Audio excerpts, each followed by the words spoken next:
guys stood up for open questions. Cal, early on, Keldon seemed a little bit in a fog, and Ashton at one point said, "Wake the bleep up."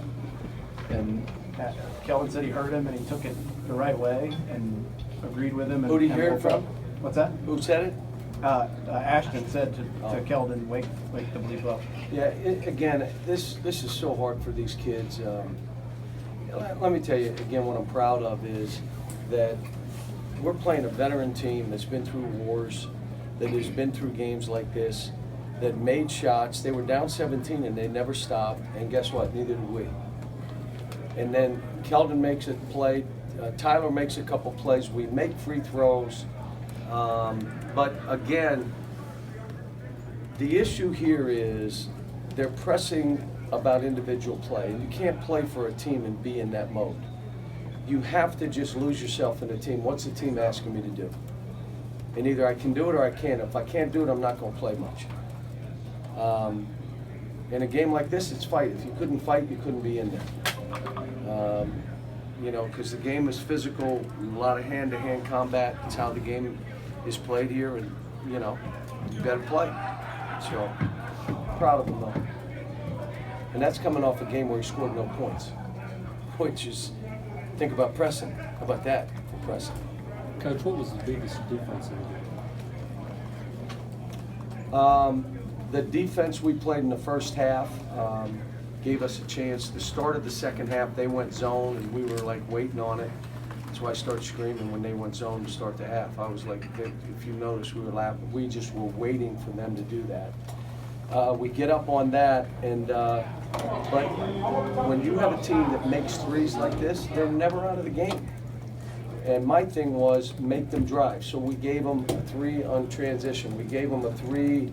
He walks Ashton hand down, bang. We have a 3. We don't run through on a wing. The kid dings one in. I mean, we're lucky to get out of here alive. We're lucky he missed that little shot. Cal, when you guys were up double digits, was there any doubt in your mind it was going to come down to one possession? No, I don't think that way. I'm playing play to play, looking at score, trying to get these guys to realize. We walked out of 2 timeouts, and they did what they chose to do and didn't listen. And it led to breakouts, bumps. We said no dribble handoff. My man dribble handed off and then lost the ball. And then we were doing on the second catch. The kid got it on the first one and decided he's going to do his own thing. Great. They steal it. They go, why would you do that? Because we're freshmen, and we have our whole lives have done what we choose to do. So And how so did you get out here that to win? I have no idea. That's why I'm saying there was a lot of stuff. I thought Reed was really good today, and so he and PJ really gave us something around that basket, which got us easy baskets when we needed it. But we made 6 threes too, and we didn't take 30. We took 15, but we made 6. Cal, Tyler was a big reason you got out of here with it. I mean, he had some Big very shots. calm, clutch shots and free throws at the end. Are you seeing some significant growth in him? Yeah, and he wanted the ball. He was telling me, come back to me. Let me do this. I like the fact that Keldon was telling me, come to me. We finally, I'm telling EJ when I walk by him, he should be yelling to me that I'm better than Charles Barkley. Who? I was yelling at you too. I was saying, fuck John Calipari. I was ready to say it to you. I saw you sitting there with him, brother. I love you too. Appreciate you. Thanks for letting me borrow Kenny this morning. Yeah, okay. Yeah. You can have him. Where's that statue? I tore it down. Did you know? No, it's big over here. Okay. It's skinny too. Don, what does it say that in a game like this, you had several guys come up and perform and produce when it mattered? You know, it was funny. Last night, 2 nights ago, I woke up and I said, Keldon, for us to win, Keldon and Tyler are going to have to score baskets, and they haven't been doing it. We came up with some stuff to run specifically to Keldon, so a package of things, and we've been working on it. But the other thing I said, and I would ask you guys, if we really need a basket late, what are we doing? Who are we going to? What are we running? And so we still, look, this is a work in progress. We're playing this is a new team. They've never played together. I mean, it's the disadvantage we have, but sometimes they don't know what they don't know. Like, they don't know they're not supposed to come in here and win. They don't know they're supposed to come in here and be up 17. They're just playing like, yeah. The problem is, as the game gets going, they'll revert and think it is a high school game. Like that, Tyler fouling that kid. Why would you do that? Well, I was just trying to get close, not just him. Dude, we're ready to bury these guys, and you give them hope. You know, so that's the kind of stuff that we just got to tighten this ship up. But look, when you went on the road in this league's ridiculous. Some of you remember me saying, let's get to the point where we're getting 8 and 9 and 10 teams in. And everybody laughed at me. We're a 3-bid league and all that stuff. Now you look at this and say, oh my God, we may get 10 teams in. I mean, you know, somebody told me Alabama had Tennessee on the ropes today.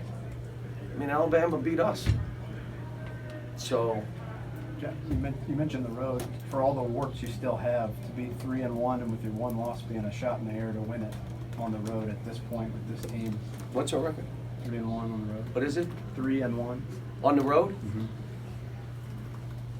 Didn't we play home games? True road games. What's You got- that? You got neutral games too. On top of that. Again, these say guys something? don't know the difference between home and road. I mean, they're just playing basketball. And you know, sometimes I like to convince them the way we played today was one of our better games on the road. You know, the game at Georgia, one of our better games. We may be playing better on the road than we do at home. And then we got, this is the part of our schedule that's like ridiculous. None of it's easy because you're going to play road games, but this part, you know, we've got every good team in this league twice. All the best teams, we got twice. You know, so we'll enjoy this and then figure out what we're doing next. John, more what did you guys. think of Tyler's defense on Brown first half, Not second bad. half? He did pretty good. He's trying, works his butt off and tries. Emmanuel was good. I even thought Jamal Baker went in and did a good job on Brown. I really did. What was the explanation for PJ's flagrant? I don't know. Just before the start of the second half, looked like you and Kenny were up there on the bench, still trying to kind of work And something. when? Right before the start of the second half. Kenny was telling me that we should run some back doors, which we were prepared to do because of how they played. The problem is some of our stuff, their center was standing under the basket, so even if you went back door, and the same on a lob play, they were kind of face guarding our down screens, so you just come up and go lob, but you have to clean out the basket first, and that's what I was telling them. John, when they cut it to 73-70, there was just under 3 minutes to go, and the crowd's going nuts, and you didn't call time. What was the thinking there?